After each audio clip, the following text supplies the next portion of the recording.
Baik, adik-adik yang terkasih, kita lihat tentang sakramen tobat.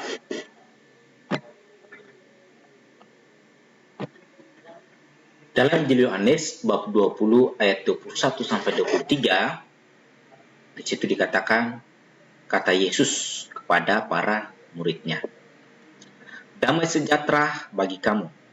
Sama seperti Bapa mengutus aku, demikian juga sekarang aku mengutus kamu." Dan sesudah berkata demikian, ia mengembusi mereka dan berkata, "Terimalah Roh Kudus. Jikalau kamu mengampuni dosa orang, dosanya diampuni. Dan jikalau kamu menyatakan dosa orang tetap ada, dosanya tetap ada."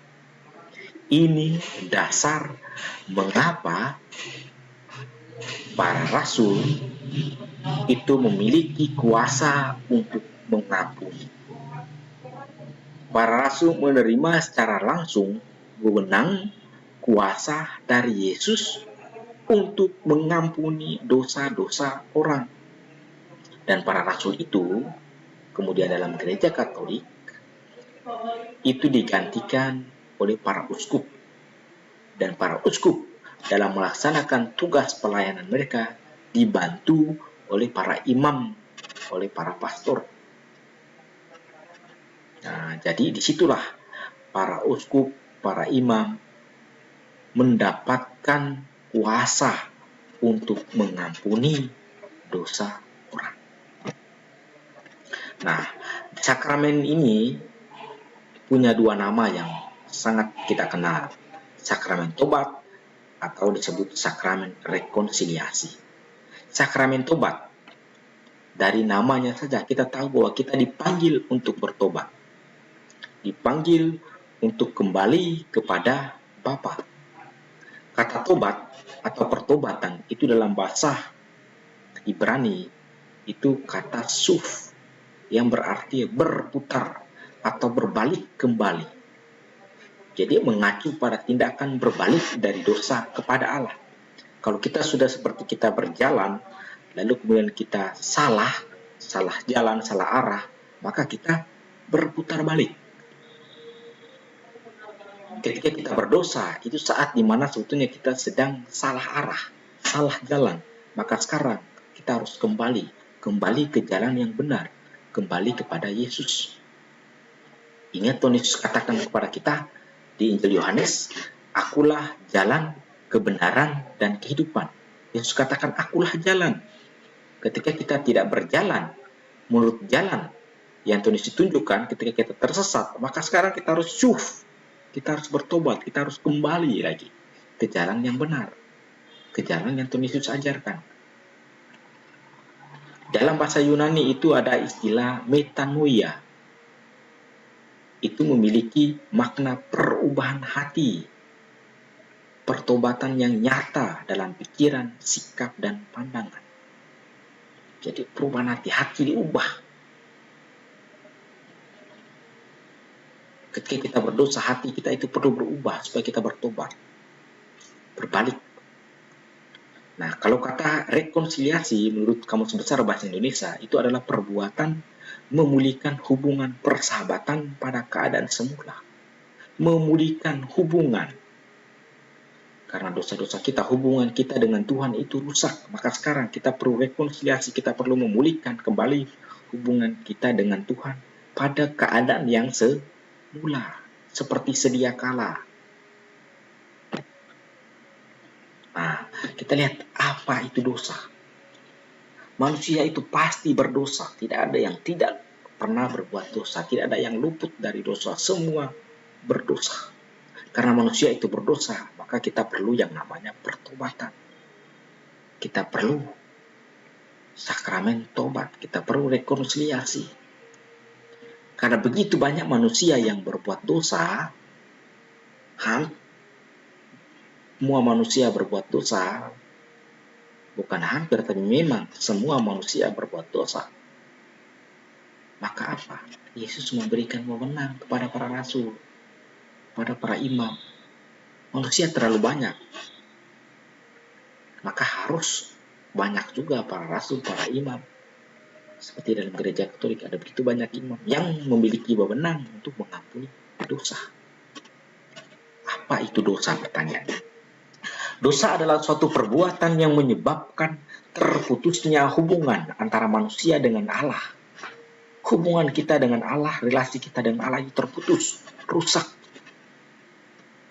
Tetapi juga tidak hanya relasi dengan Tuhan, relasi dengan Allah, tetapi relasi dengan sesama dan lingkungan hidup, lingkungan yang lain. Santo Agustinus mendefinisikan arti dosa itu sebagai satu perkataan, perbuatan, atau keinginan yang bertentangan dengan hukum abadi. Santo Thomas Aquinas mengatakan dosa adalah suatu penghinaan terhadap Allah. Kalau kita berdosa, dosa itu adalah penghinaan terhadap Tuhan. Ia membangkang terhadap Allah dalam ketidaktaatan yang berlawanan dengan ketaatan Kristus.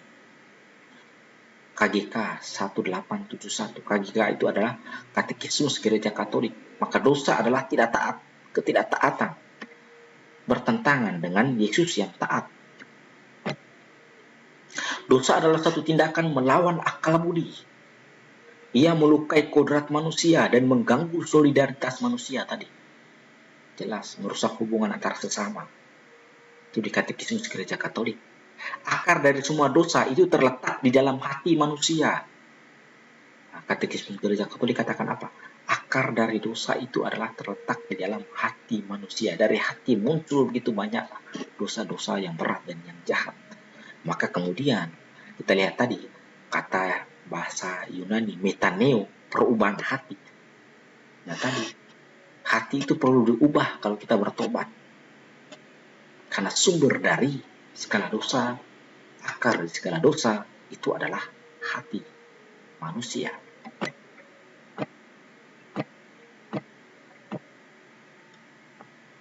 Maka pertanyaannya begini, apa dosa-dosa saya sekarang? Kita renungkan sendiri, kita pikir sendiri. Dosa-dosa saya itu apa? Dalam gereja Katolik, itu ada 7 dosa pokok. Dalam Katekismus Gereja Katolik nomor 1866, 7 dosa pokok. Yang pertama adalah dosa kesombongan. Yang kedua adalah dosa kemarahan. Yang ketiga adalah iri hati. Dosa seksual, kerakusan, kemalasan, ketamakan. Nah, itu dosa pokok. Maka pertanyaannya mengapa disebut sebagai dosa pokok? Ya, alasannya karena apa? 7 dosa itu dipandang sebagai akar atau sumber dari dosa-dosa yang lain. Dosa-dosa itu banyak, tapi 7 dosa tadi itu menjadi sumber akar pokok dari dosa-dosa yang lain. Contoh, dosa kemarahan. Kemarahan itu adalah dosa, salah satu dosa pokok. Menyebabkan dosa yang lain. Dosa lain seperti apa? Membunuh. Orang kalau tidak bisa menahan amarahnya, dia bisa membunuh. Orang yang tidak bisa menahan amarahnya juga tidak bisa mengampuni. Dia balas dendam, dia benci. Nah itu. Karena dosa pokok kemarahan akhirnya muncul membunuh, tidak mengampuni, balas dendam, benci. Atau misalnya contoh dosa ketamakan, orang yang tamak. Orang yang terlalu tamak itu akhirnya apa? Muncul dosa baru, mencuri, korupsi, menipu. Nah itu sumbernya adalah dari ketamakan. Nah, dalam gereja Katolik ada dosa pokok seperti kita lihat tadi, tapi juga ada kebajikan, 7 kebajikan. Kerendahan hati, kasih, kebaikan hati, kesabaran, kemurnian, penguasaan diri, ketekunan. Nah, mengapa perlu sakramen tobat sampai di sini? Pertanyaannya, mengapa perlu sakramen tobat? Karena tadi dosa-dosa tadi, maka kita memerlukan sakramen tobat.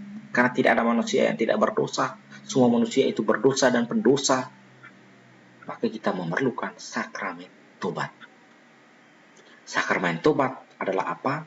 Tanda dan sarana keselamatan yang diperoleh melalui pengampunan atas dosa. Itu dia. Sakramen tobat adalah salah satu cara dan sarana untuk menjaga kekudusan gereja. Karena manusia itu berdosa,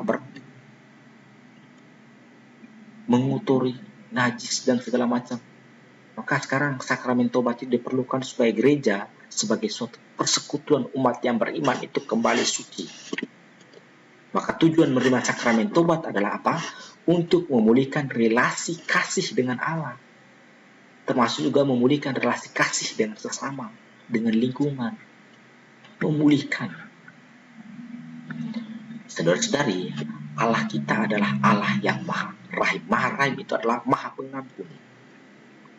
Dan hal ini kita lihat dengan sangat jelas dalam Injil Lukas bab 15 ayat 11 sampai 32 dalam perumpamaan tentang anak yang hilang. Maka silakan dibaca teks itu. 3 ciri khas pertobatan Kristiani menurut kitab suci Perjanjian Baru. Yang pertama adalah pertobatan batin hati.